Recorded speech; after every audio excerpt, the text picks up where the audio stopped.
Night was falling quickly over the dense forest, casting dark, unsettling shadows over the abandoned cabin. Long ago, she had been left behind by civilization, forgotten in the heart of the dark forest. But what most people didn't know was that the cabin held dark secrets that were eagerly waiting to be discovered. Emily, a young local history researcher, had heard about the legends about the cabin since she was a child. The stories told of inexplicable events, ghostly apparitions, and sounds that echoed through the night. She had always viewed these narratives as mere fairy tales, until one night, while examining old documents in search of her master's thesis, she found a sealed envelope in one of the old books. Inside the envelope was a strange, cryptic, handwritten invitation. The sender remained anonymous, but the invitation stated, "Come to the cabin in the woods, where deep secrets await. Find answers to your deepest questions." Intrigued and somewhat disturbed, Emily could not resist the temptation to unravel the mystery of the cabin. She gathered her three closest friends, Michael, a nature enthusiast and research colleague, Sarah, a pragmatic skeptic who didn't believe in ghost tales, and David, an aspiring writer who saw the experience as an opportunity for inspiration. At the entrance to the forest, with flashlights in hand, the four friends shared their expectations and fears as they entered the dark heart of the forest.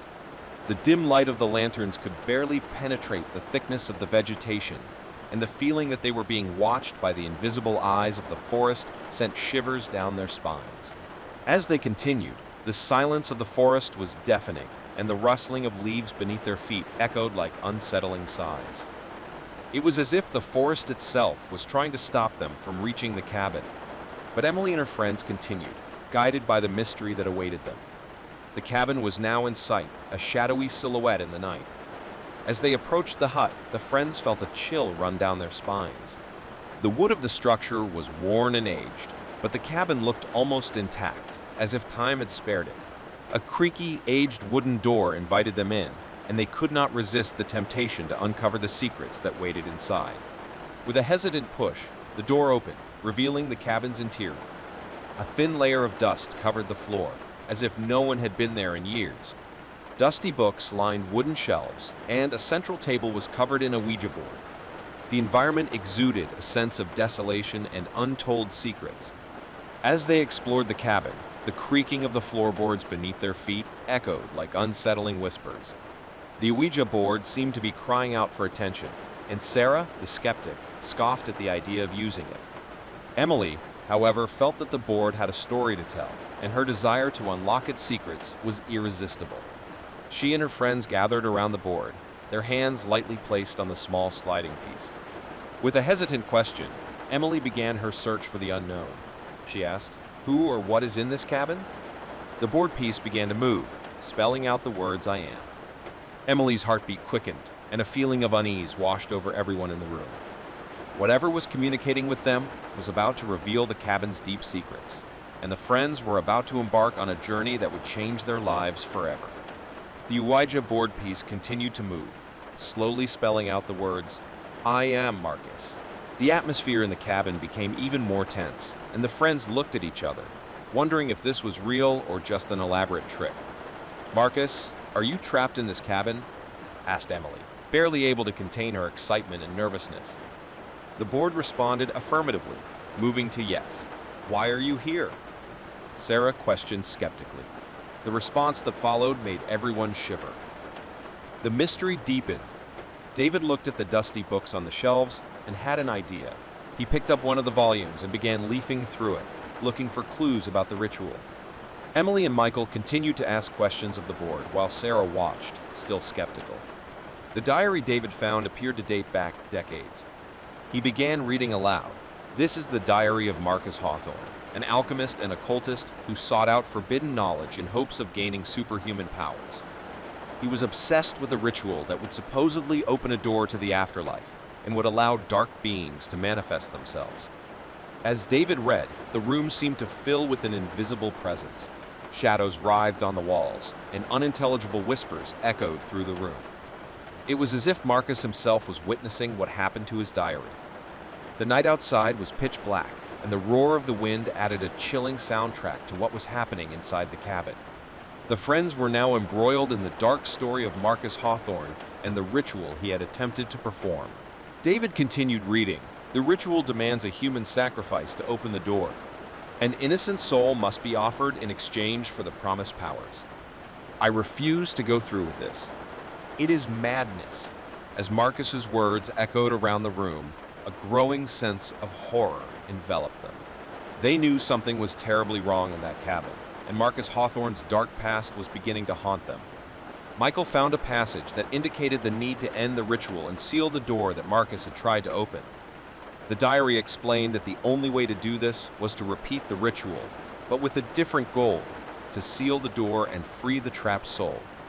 It was a risky act, but it seemed to be the only way to solve the riddle. Emily and her friends looked at the Ouija board, now with a clear purpose. They were willing to perform Marcus's ritual to try to seal the door and free the soul trapped in the cabin. The night was advanced, and the fear they felt was equal to the challenge they faced. As they began to gather the ingredients and prepare the ritual, the shadows moving in the room seemed to intensify. The temperature dropped drastically, and the wind howled through the cabin. It seemed like Marcus's own spirit was watching, waiting to see if they would be able to right the wrongs of the past. As the friends prepared to perform the sealing ritual, they knew the worst was yet to come. They would face a battle against the dark forces that inhabited the cabin, but they were determined to face it, hoping to end the cycle of horror that had haunted this place for generations. The cabin was immersed in the darkness of the night, with only the lanterns and lit candles illuminating the space. Emily, Michael, Sarah, and David gathered around a central table, where they had placed the elements necessary to perform the sealing ritual, according to the instructions found in Marcus Hawthorne's diary.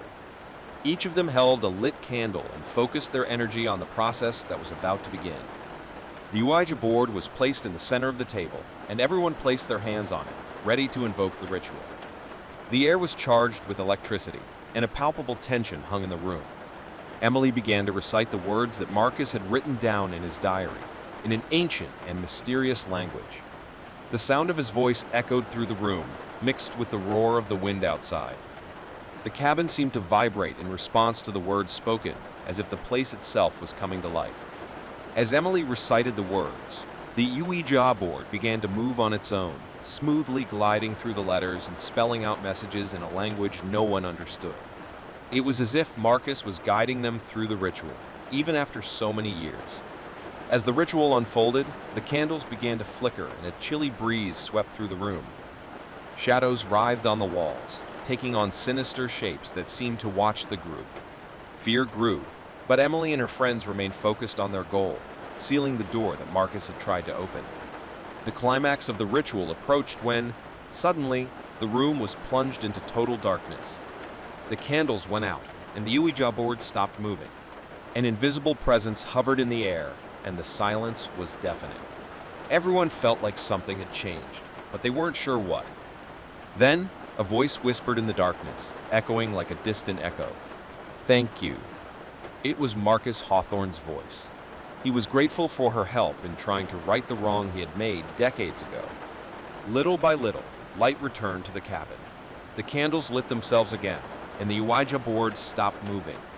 The sealing ritual had been completed successfully, and the door that Marcus had tried to open was sealed. Relief spread among his friends. They had faced the unknown and triumphed over the dark forces that haunted the cabin. Marcus could finally find peace, and the cabin in the woods would no longer be a place of terror. The day was dawning when the friends finally left the cabin. They were tired, but the feeling of accomplishment enveloped them.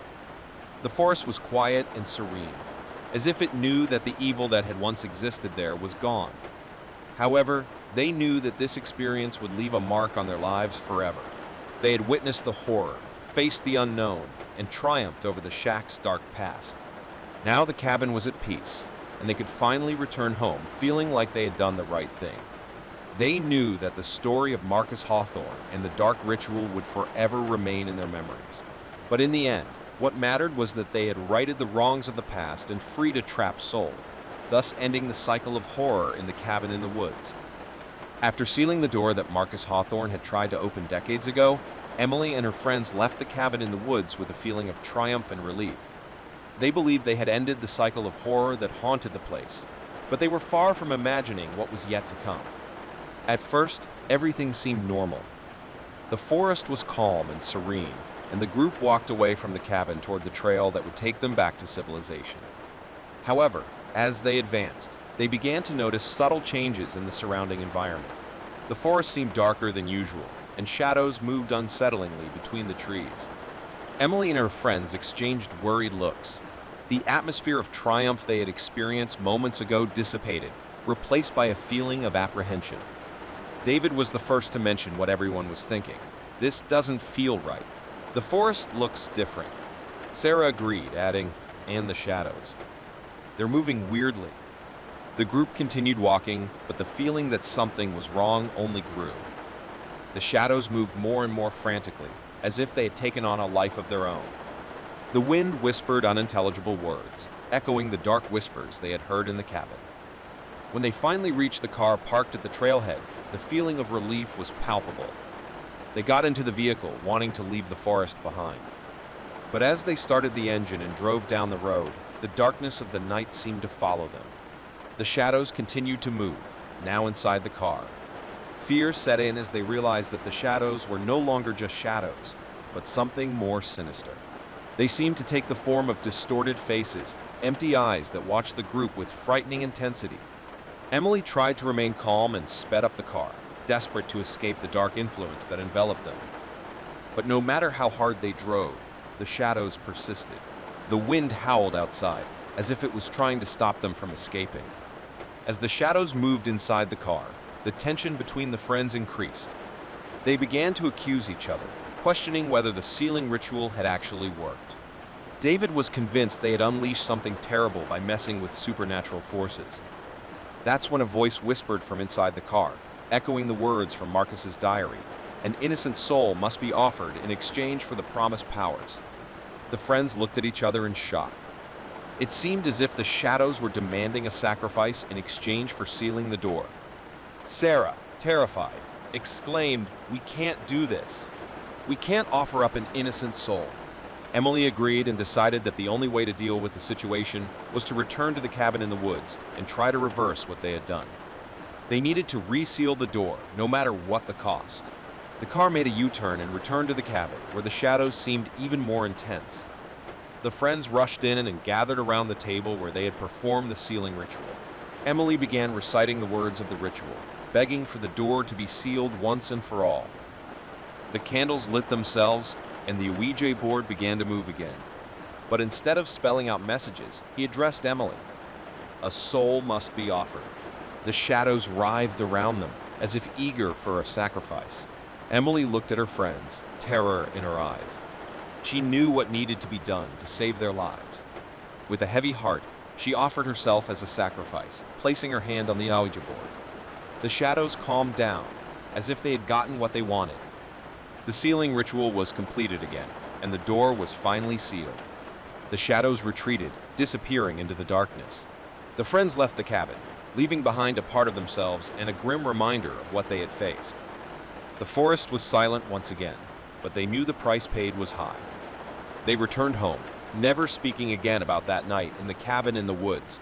But in the back of their minds, they knew that the darkness would never completely leave them. They had defied supernatural forces and somehow survived. Now, they carried this experience like a scar on their souls, forever remembering the horror they faced on that fateful night.